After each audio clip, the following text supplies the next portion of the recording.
Lesson 6.2, Multiplying Polynomials. We will begin on page 283 in your book. In this lesson, you are going to be learning how to multiply polynomials and to see what type of expression is the result. Your book gives you a visual model for multiplying polynomials down below. In this case, multiplying 3 polynomials, which is for volume. It also reviews some important vocabulary, one of which is binomial. So remember, a binomial is a polynomial with 2 terms. Let's go ahead and turn to the next page. Let's zoom in on the middle section of this next page, in which we see some examples of multiplying polynomials. When you multiply polynomials, remember that we're going to use the product rule for exponents. So we have to remember our exponent properties as well as the distributive property. And below here is an example that when you multiply 2 binomials, okay, you distribute the 2, then you distribute the 3x, which your book has done for you. You simplify, combine like terms, and in this case you end up with a trinomial, meaning a polynomial with 3 terms. So multiplying binomials was a standard for Algebra 1. In Algebra 2, we're going to expand this to larger polynomials, which simply just involves more distributing.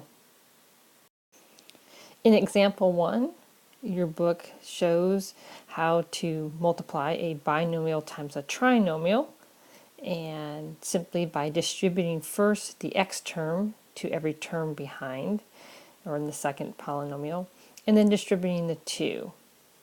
So here we have that written out, and then simplifying, combining like terms. So let's go to the next page and do some.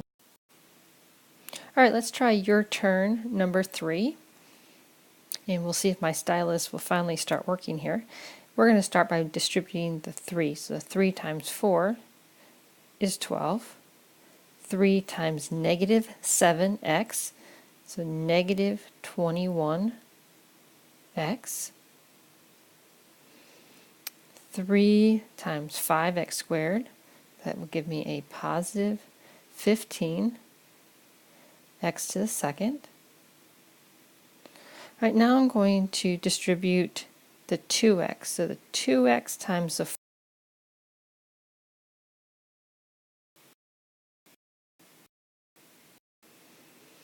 2x times negative 7x, negative 14. Now I have an x times an x, so that's going to make it x to the second. Then 2x times 5x squared. So let's multiply the 2 and the 5 first. That will give me a positive 10. And then we have the x times the x to the second. So that's going to make that x to the third.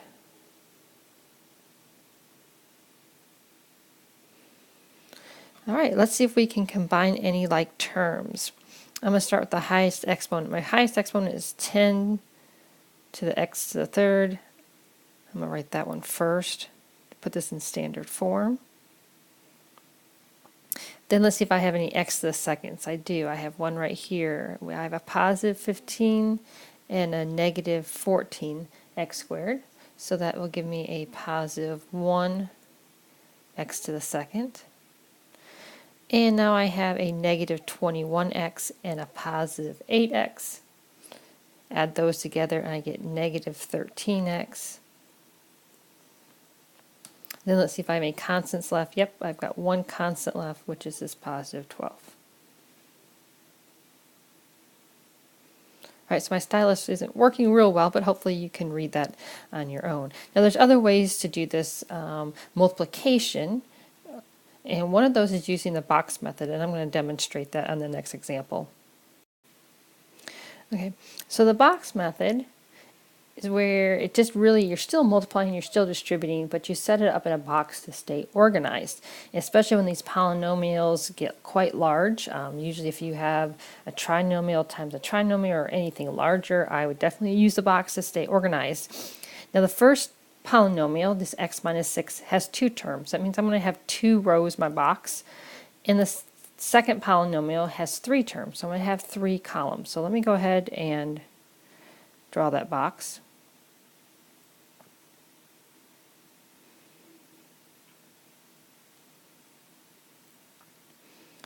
Okay, so I begin by taking the first polynomial, this x minus 6, break that up into the terms with an x and negative 6. On the top, I'm going to put the other polynomial, the 3, negative 8x, and we have a negative 4x squared. All right, let's go ahead and multiply now. So I'm going to start by multiplying the 3 and the x together. So that will give me 3x. Next, multiply x times negative 8x squared. That gives me a negative 8x to the second. All right, let's take the x and multiply it by negative 4x squared. That will give me negative 4x to the third. All right, now let's go down to the next row. We're going to take the negative 6 and multiply it by the 3. That gives me a negative 18.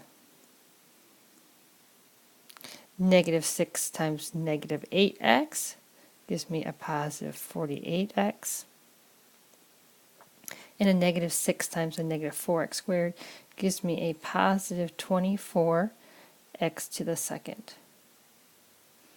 Right, these are the exact same 6 terms that we would have gotten had we simply distributed. But notice they're much more organized, easier to see, and a little bit easier actually to combine like terms. So let's start with our highest exponent first. So the highest exponent is x to the third, so that's going to be that first term over there. So that's going to give us a negative 4x to the third. Now let's look for x to the seconds.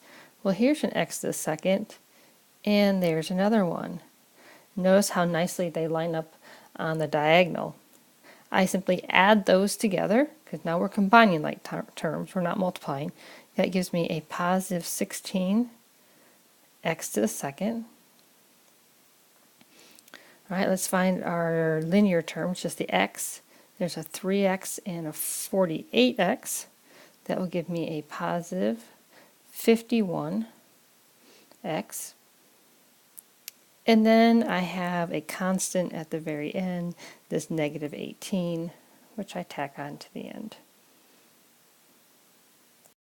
So that's the box method. It can be used with any size polynomial. You just simply add more rows, add more columns. I want to look at a couple additional examples. Perhaps you can find some space in your book to work these or on a blank piece of paper. What happens when you have more than two polynomials that you're multiplying together? In this case, we have a polynomial that's just a simple x. We have x plus 2, and we have x minus 1.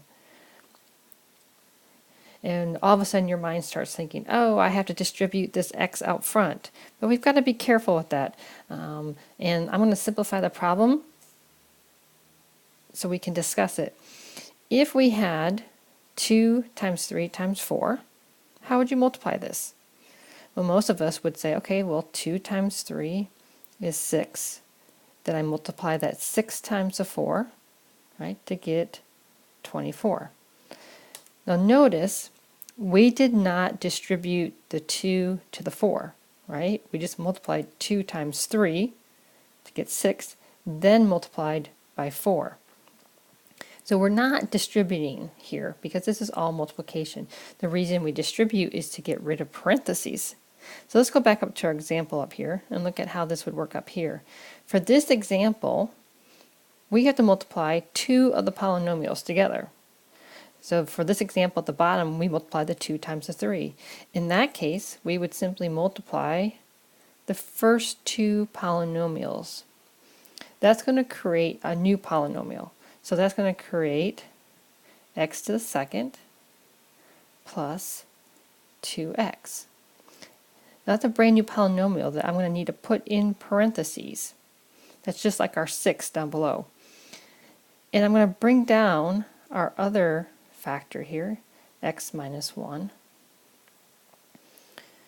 And now I have these two polynomials that I can multiply together. Now I'm not going to go through that step of multiplying these together.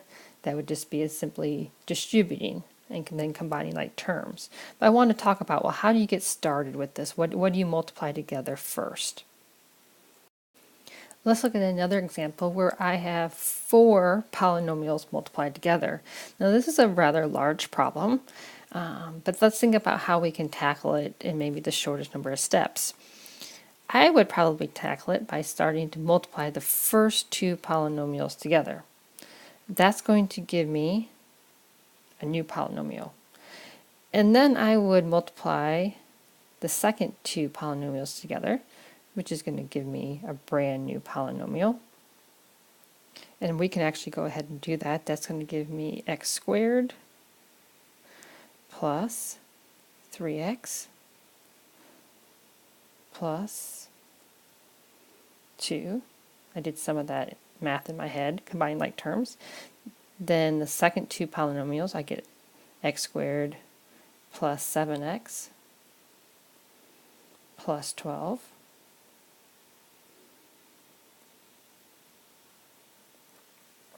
And now I have a 3 by 3 multiplication. In this case, I would probably definitely set up the box method and multiply this out using the box. Here's a look at what that box method will look like. I've taken the first polynomial here, x squared plus 3x plus 2, and put it along the left side, each of those terms separated. I've taken the second polynomial, put it along the top. I've got an x squared, I've got the 7x, and I've got the positive 12. And then I could go ahead and multiply, get all my terms. Notice there's going to be 9 terms. Some of those are going to be able to be combined to simplify the polynomial. And that's all there is to multiplying polynomials. I would recommend that you get lots of notebook paper, stay organized, write large enough that you can see all your variables and your numbers well, because there's going to be a lot of them to keep track of.